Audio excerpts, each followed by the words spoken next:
waxaa maanta booqasho rasmi ah ku yimid magaalada Muqdisho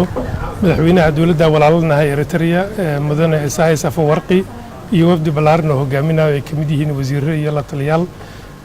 booqashadaasna waxay ka jawaabaysaa booqashadii rasmiga ahayd uu ku tagay madaxweynaha dawladda federaalka Soomaaliya mudane Maxamed Cabdullaahi Maxamed Farmaajo magaalada Asmara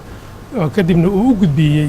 in martiqaad rasmi ah in madaxweyne Afwerki uu ku yimaado magaalada Muqdisho booqashadaasna waxay qaadanaysaa muddo 2 maalmood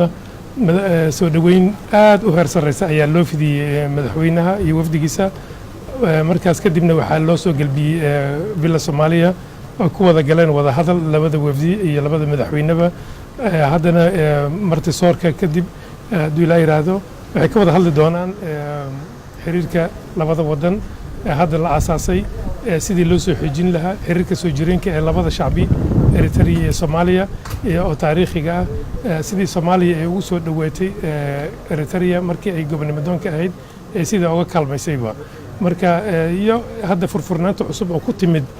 gobolka Geeska Afrika